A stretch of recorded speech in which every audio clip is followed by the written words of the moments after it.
She thinks you're cute. I do not. Yes, she does. I do. She so does. Dr. Coleman? Oh my God, go. That's my therapist. Greetings and salutations, guys. I'm here with my review of Freakier Friday. This is the 22 years in the making sequel to the 2003 version of Freaky Friday. Freaky Friday is a title that Disney has remade many times before, 4 times in fact. But the third one, the 2003 one, is the one that has kind of had the biggest pop culture imprint, and now we're getting this way later sequel. It might not seem like I'm the target audience for these movies, but I'll say this. I actually grew up kind of really into Freaky Friday. As a little kid, the books, the first Freaky Friday book and then the 2 sequels, I was really into them when I was a little kid. And I watched the Jodie Foster movie a lot on TV when it would play. So I actually knew the story really well by the time the 2003 version came out, and I enjoyed it. I really enjoyed that movie. It was obviously a big stepping stone for Lindsay Lohan. It was, a couple years before she would do Mean Girls, and I thought that she and Jamie Lee Curtis had really good chemistry. I revisited it this past week, and I still enjoyed it, even though there's stuff about it that I feel is, very Disney, very heightened. I think it still works, and I think this sequel works as well. Obviously, a lot of people who saw that 2003 movie would have been little kids when it opened or pretty young. And so this is, very much revisiting their childhood. I can't speak to that because I was older when it opened, but I think that a lot of people would still enjoy this, what they do here. I think it's one of those times where you revisit something and I think they get it right. It feels right. It's fun to be back with these characters. This time, of course, their big twist on the formula is that 4 characters swap personalities here. And so you've got the returning Jamie Lee Curtis as Tess, and Lindsay Lohan has her daughter Anna. This time they're joined by Julia Butters has Harper, that's Anna's daughter, and Sophia Hammonds has Lily, who is the stepsister to be to Harper.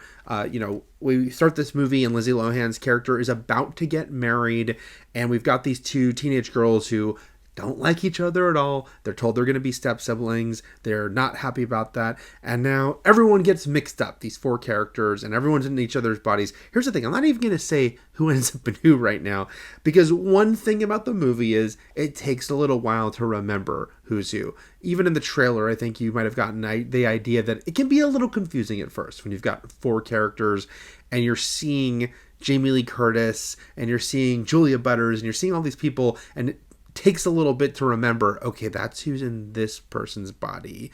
That's who's in this person's body. Sometimes you have to play a little more catch up than in the first movie where it's 2 characters. Pretty simple to follow. The other complaint I had about this movie in the early scenes is there's a lot of yelling. I get it. Freaky Friday, classically, these, 2 women switch places. They scream in the mirror. It's very funny. They have their big reactions. But maybe it's because it's 4 characters this time. It felt really loud at the beginning, like overly loud as everyone's screaming and screeching about what's going on. Luckily, the movie calms down and eventually I think becomes a funny, likable movie. Big credit here to all 4 of these actresses who just really go for it, especially when it comes to physical comedy, because they all have to do scenes where they're acting, very strange and not at home in their bodies, and what they're doing performance-wise, I think, is great.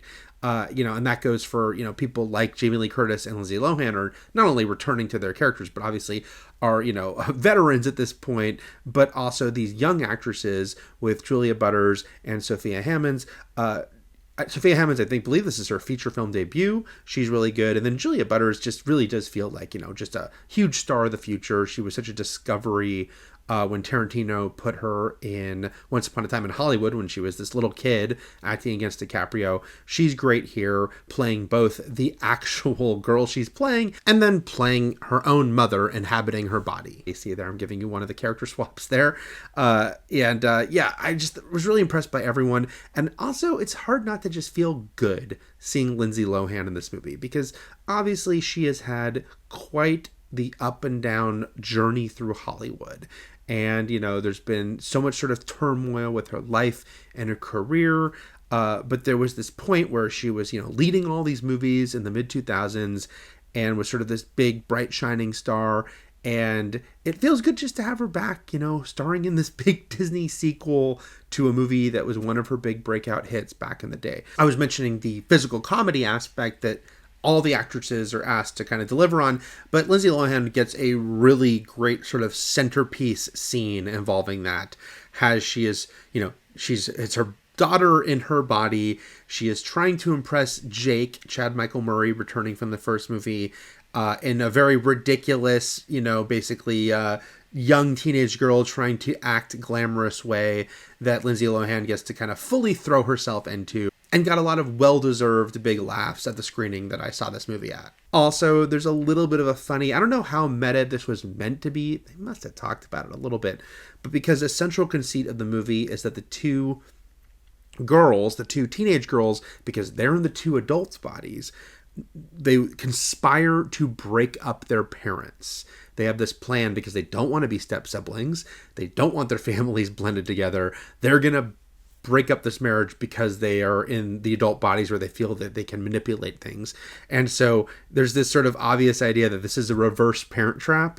And obviously that goes back to Lindsay Lohan's even earlier history with Disney. So I did enjoy that aspect of the story. They never wink at the camera about it or have Lindsay Lohan say something about that.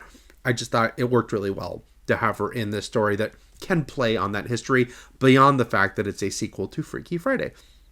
There's a lot of really funny stuff in this movie. There's also stuff that's, very over the top. It's very Disney. It's very, silly. But there are genuine laughs to be had throughout, I thought. The characters are likable. And actually, I think that there is some genuine heart to the movie. Look, we know what a Freaky Friday movie is. We know what most of these body swap movies are, which is learning a lesson, walking into someone else's shoes, seeing the perspective of someone you were arguing with. So, spoiler alert, that's going to happen here too for these characters and their tensions and their difficulties. But there's some scenes where they're kind of talking about their troubles and their, pain in their life, and I actually thought it landed, which is saying something considering this is a high concept, silly comedy.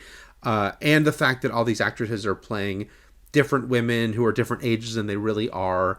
And it could seem ridiculous, but I think that they, again, testament to them, that they make it all land. I think the director, Nisha Ganatra, she really knew what the assignment was, how to recapture that tone of the first movie, and blend that silliness, but try to have some genuine heart.